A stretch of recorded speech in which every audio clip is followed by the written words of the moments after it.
सड़क पर चलते वक्त अगर तुम्हें लोगों के विचित्र तौर तरीके, चाल, विचार, शब्द दिखें तो तुम बस उन चीज़ों को नज़रअंदाज करके चल सकते हो। तुम्हें जिस बात की अक्सर शिकायत रहती है कि आजकल के बच्चे और बच्चियां तरीके के कपड़े नहीं पहनते हैं, तरीके से चलते नहीं हैं, तुम कभी कभी सोचते भी हो कि किसी को टोक दूं क्या, पर ये गलती भी कभी मत करना। किसी को टोक तुम नहीं जा सकते हो। सबने इतने अधिकार अपने पास रखे हुए हैं ना कि उसके आगे उन्हें उनका मान सम्मान मर्यादा कुछ भी नज़र नहीं आता। अपना घर, अपना इज्जत, अपना परिवार कुछ भी नहीं। तुम ये गलती मत करना कि किसी को किसी के कपड़े पर टोका, किसी भी चीज़ पर नहीं टोकना है। किसी की कैसी भी दोस्ती है, क्या है, नहीं है, वो उसका निजी जीवन है। तुम्हें नहीं टोकना है। तुम ये चीज़ का ध्यान रखो। ना तो तुम्हें अपने अड़ोस पड़ोस को सुधारना है, ना ही किसी और को। अब तुम्हें लग रहा होगा कि साई आप ऐसा क्यों कह रहे हो, आप तो हमेशा सही राह पर चलना सिखाते हो और हम लोगों को भी वही बताएं ऐसा होना चाहिए, फिर आप मुझे ऐसा क्यों कह रहे हो। तो मैं तुम्हें ये कहना चाहता हूँ कि उन सभी बच्चों के घर पर ना उनके दादा दादी, नाना नानी, यहाँ तक कि माता पिता द्वारा भी अनेकों सत्संग सुने जाते हैं, अनेकों महाराज, अनेकों संतों की वाणी सुनी जाती है और उन्हें सारी बातें सुनाई देती है, लेकिन ज़रा भी दिमाग में, समझ में ये बात नहीं आती है।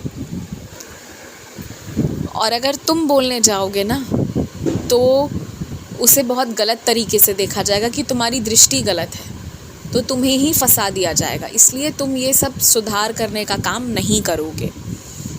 और इससे भी बड़ी बात यह है ना कि अगर ऐसे लोगों की संख्या 1 या 2 होती तो तुम कुछ प्रयास भी कर सकते थे, पर ऐसे लोगों की संख्या ही इतनी है कि उसे गिना भी नहीं जा सकता, जो अब अपने संस्कार को भूल गए हैं, जो अपने तौर तरीके पूरी तरह भूल गए हैं।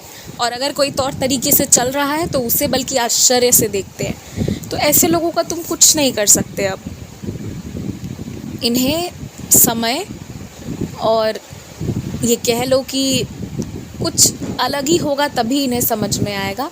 तुम नहीं समझा सकते तो दूर रहना इन चीज़ों से। कभी कभी ऐसा भी होता है कि तुमने कोई त्यौहार बहुत ज़बरदस्त तरीके से, बहुत मन से, बहुत अच्छे से मनाया, लेकिन उसके बाद कोई चीज़ है जो बिगड़ गई। लेकिन जो बिगड़ता है ना वो सिर्फ उस 1 साल या 2 साल के लिए ही बिगड़ सकता है। जैसे कोई बात बनते बनते नहीं बनी, किसी की शादी टूट गई, किसी के साथ नया व्यापार संगठन था वो टूट गया, तो इसे ऐसे नहीं सोचना है कि ये तो बहुत बड़ा नुकसान हो गया या पूजा का फल गलत मिल गया। ऐसा कभी होता ही नहीं है। ये सब सोचना ही मत तुम, क्योंकि तुम बैठकर कल सोच रहे थे तो मैं तुम्हें स्पष्ट बताता हूँ। बल्कि वो पूजा के शुभ कर्म होते हैं कि तुम किसी के साथ जुड़ने वाले हो और जुड़ाव तुम्हारे हित में नहीं था, इसलिए तुम्हें तुरंत अलग किया गया।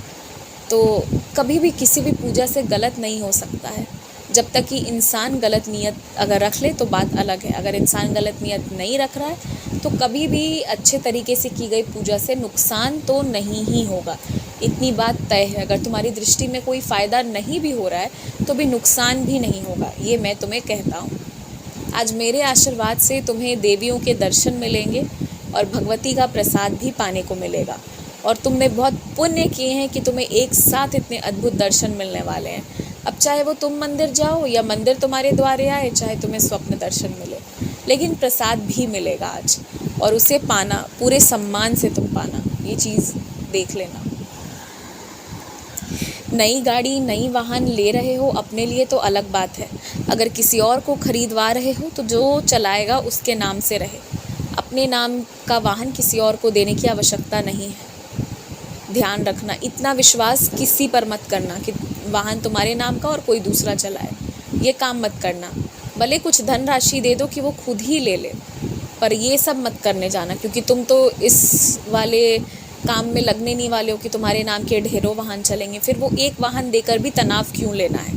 कोई भी दिक्कत होने से बात तुम्हारे ऊपर आएगी, जो कि एकदम उचित नहीं है ना। तो ध्यान रखना, तुम अपना नाम, अपना हस्ताक्षर हल्के में मत लिया करो कि जिसे ज़रूरत है दे दिया। नहीं, बिल्कुल नहीं। सोच समझ कर करो। कोई भी बात, कोई भी काम करो तो सोच समझ कर करो। खूब खुश रहो।